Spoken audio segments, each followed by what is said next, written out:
Hello everybody, Ben Rogers here, the Raptors Digest, breaking down the Toronto Raptors 113-104 victory against the Phoenix Suns. And this one was a wild game for the Toronto Raptors. They're coming in against a Phoenix Suns team that was without Devin Booker, but in their own right are a solid squad out there in the Western Conference, one of the top teams in the league. I mean, their current record is 20-17. I believe that's correct. Yeah, 20-17. I don't have my glasses in. I'm coming home. I'm getting the stream out late. I apologize for that, but we're breaking down this game because the Toronto Raptors got the W, a much needed win after a couple of brutal losses to the Memphis Grizzlies as well as LA Clippers, and they come back against another tough Western Conference foe and showed out from start to finish. And the title shows it. The title describes it best, right? Gary Trent Jr., the star boy, guy that's caught a lot of criticism. A lot of people have been calling for him to potentially be traded, but the star boy looked like the superstar that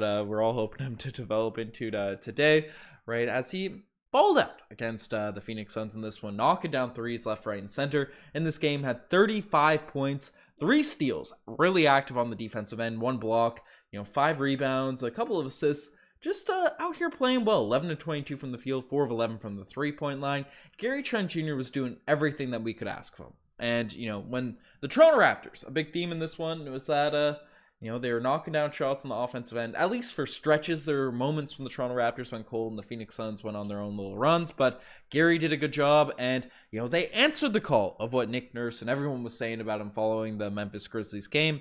Nick Nurse has been calling out people left, right, and center, and it seems like tonight they played with that activity, that energy, at least for most of the games. There were moments where the defense was a little bit lackluster, which we'll get into in this video, but I thought overall they looked engaged and they did everything they needed to do to get a W against a strong Phoenix Suns team. So shout out to the Raptors, shout out to Gary Trent Jr. for really leading the way in this one, but he wasn't the only guy that really balled out, showed out tonight, and one dude that's been doing it night in, night out for this Toronto Raptors squad, Pascal Siakam. Plus 20 in this game, right? 26 points, 6 assists, 2 rebounds, right? 8 of 17 from the field. Felt like it was one of those more quieter games for Pascal Siakam in this one, but still, right, a quiet game for Pascal's 26 points. Like, this dude is out here doing everything for this Toronto Raptors team, and it's crazy. And this is the route, the stance that I've been holding currently, because I know there's a lot of people calling for the tanks, calling for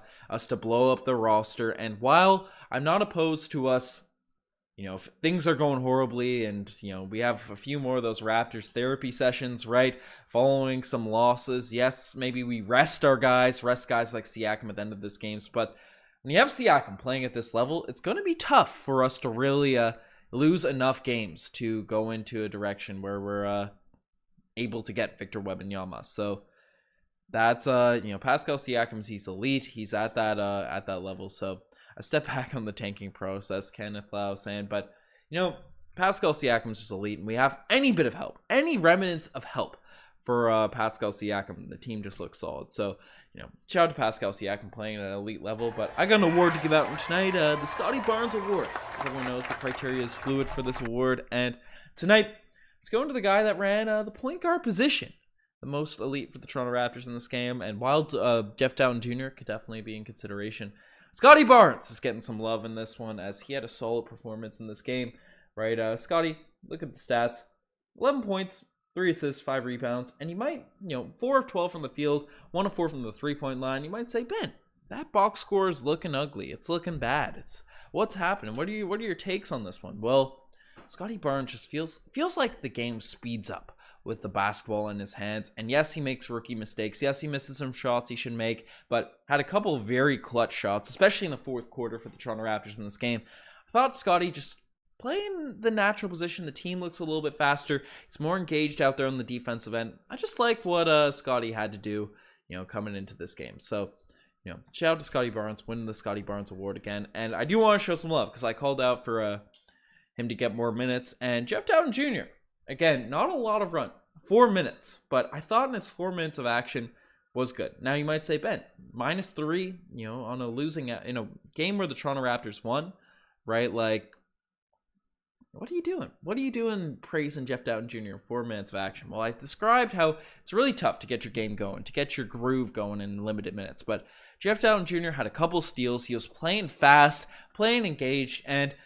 I might throw it out here now. I might give it to, in this game right now, but the Golden Kazoo award tonight is it's going to Malachi Flynn. Malachi Flynn in this one, who has been good. He's been good off the bench. He's been doing his thing, right? You look at his stats in this one, right? 0 points, 0-4 shooting, all 4 missed threes, and a couple turnovers, a couple fouls, but that's all.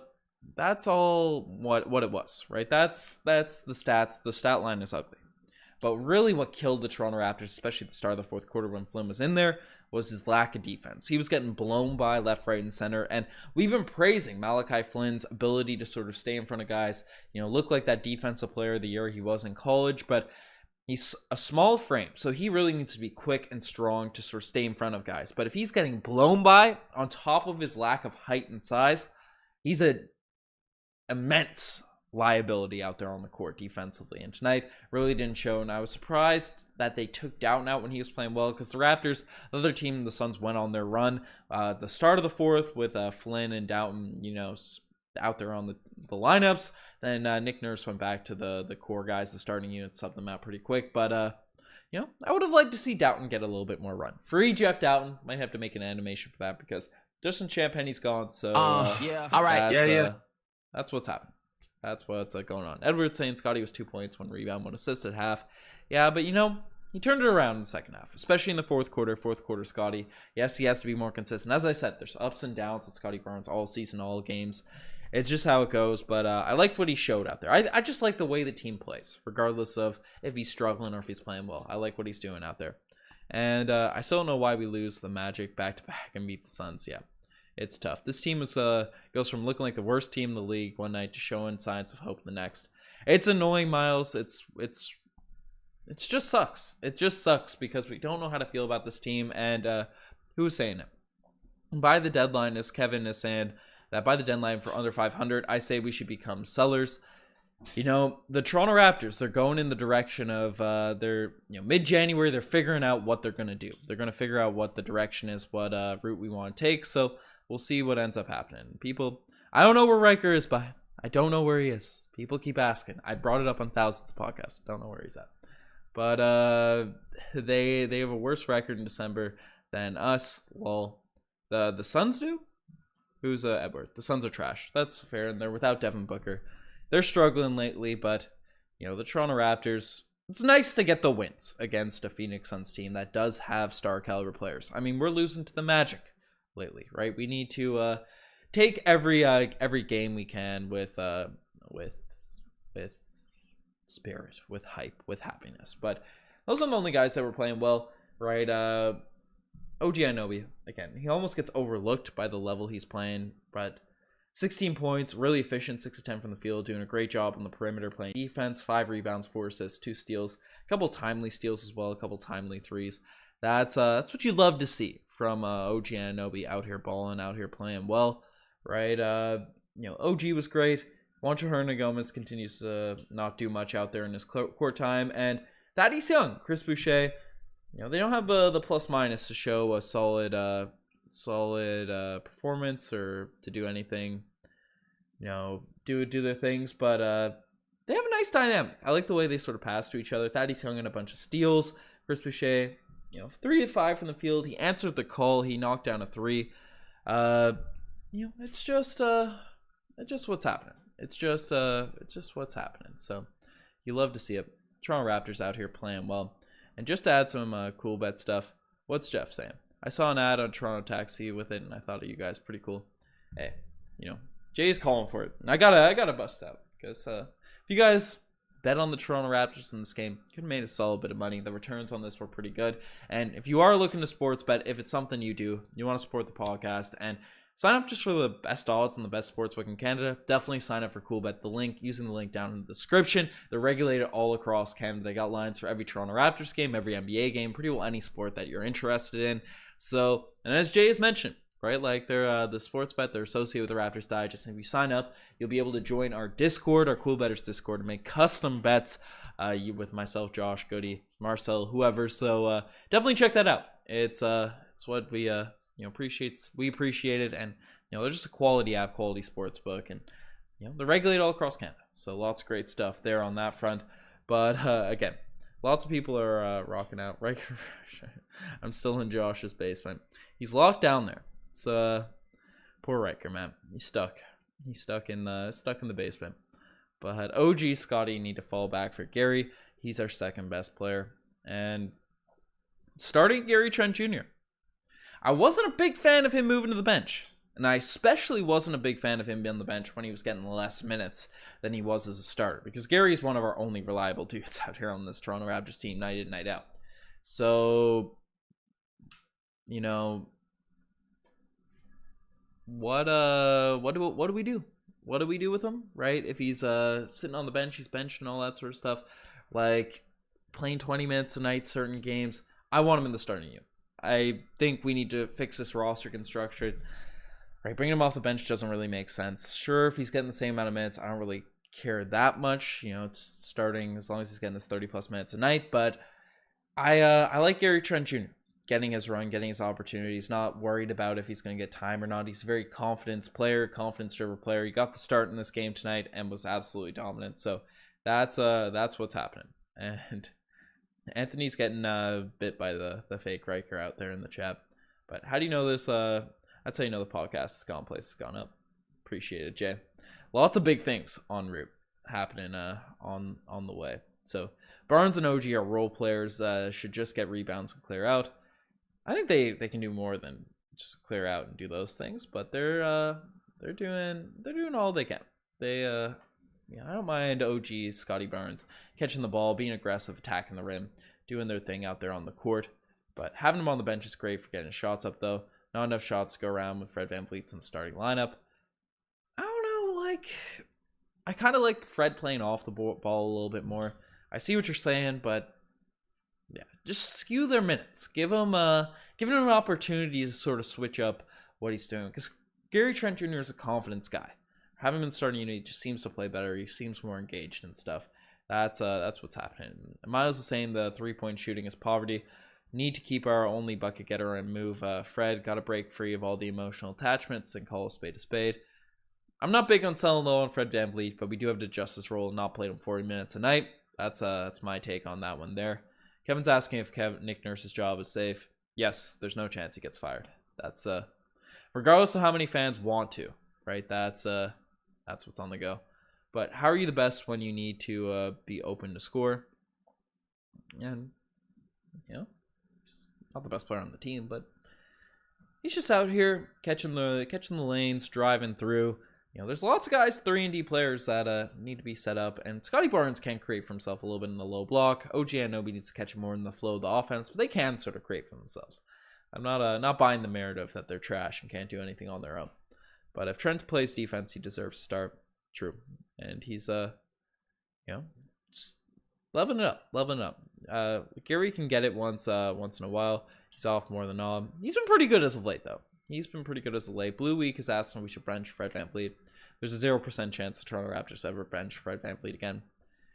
Just what's happening to politics. He's the leader of the team, and he is pretty good. Like, he's, regardless of how the eye test sometimes looks, the stats especially don't look too hot at times, where he kind of leads the team. When he's healthy, he's a good on-ball defender. He facilitates everything for the squad. Like, Fred VanVleet is getting a little bit underrated, I think, by Toronto Raptors fans. But, I see why people get frustrated with him at times. But there's lots of crazy moments, and there's a moment I do want to discuss in this one. And tonight, spicy play of the day. There's a bunch of plays that went down in this one, and one of them was a couple of them were wild. I'll go through them all. One of them was OG Anunoby having like a Julius Erving-esque reverse layup. So that was a cool moment.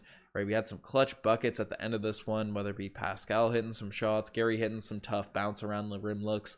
But the real spicy play of the day, it's going to Christian Koloko with like a minute and a half left.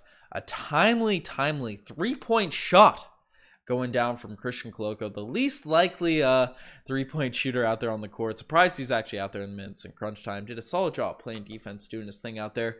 Right, ended up hitting a really clutch three-point shot. And again, it's one of Christian Koloko's better games of his career.